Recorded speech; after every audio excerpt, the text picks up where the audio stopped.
Florian, on se retrouve à Londres pour cette petite interview pour savoir ce que tu as fait pendant ces plus petits mois à Londres. Donc alors comment s'est passée ton arrivée? Tu as trouvé un logement directement ou tu as un peu cherché en arrivant? Alors moi le logement, je suis en résidence universitaire, donc c'est totalement différent de toutes les colocs ici. Je suis dans une résidence, on est plus de 250. Je suis avec des étrangers en permanence, des Espagnols, Brésiliens. Donc tu as l'occasion de parler anglais un peu tout le temps quoi? Je parle anglais tout le temps, je suis en demi-pension, je dîne tout le temps avec des étrangers. Donc c'est génial, je parle anglais tout le temps. Et pour trouver ton stage, ça a été difficile ou tu avais pu le faire à l'avance? Pour trouver mon stage, je suis passé par le CEI, qui est un partenaire de l'ESAM. Ouais. Donc non, j'ai pas eu trop de problèmes, j'ai passé plusieurs entretiens téléphoniques. Et ça s'est plutôt bien passé en général, et voilà, non, ça va. Tu as l'occasion de parler anglais pendant ton stage ou c'est Ah oui, entièrement, je suis dans une entreprise entièrement anglophone. Tout le monde parle anglais, je suis la seule personne qui parle français. Donc je passe mon temps à parler anglais. Le nom de ton entreprise, c'est quoi? C'est London Liaison Office. Yeah. C'est une filiale de Journal Book Center, qui est un grand distributeur de livres au Moyen-Orient. Et en fait, mon entreprise,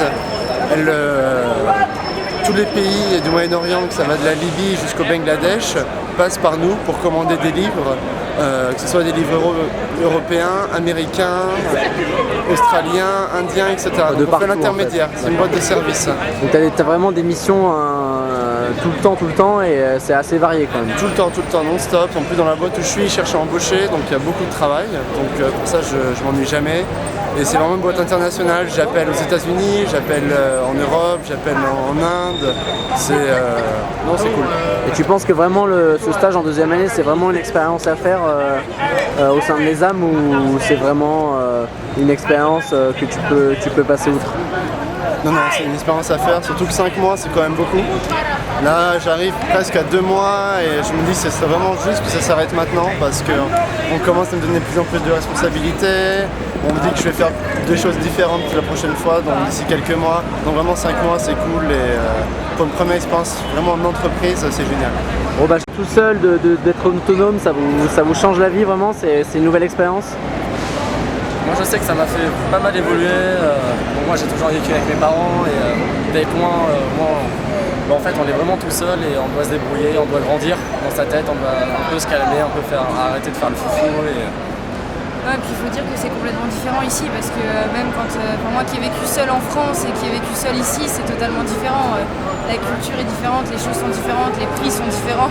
Déjà aussi. Donc voilà, mais c'est une expérience à prendre en compte. C'est à vivre et vous le regrettez pas en tout cas? Ah non, pas du tout. Et on le conseille à tout le monde. Voilà. Bon je vous remercie pour cette interview et j'espère qu'on va passer une bonne soirée et bisous à la France alors.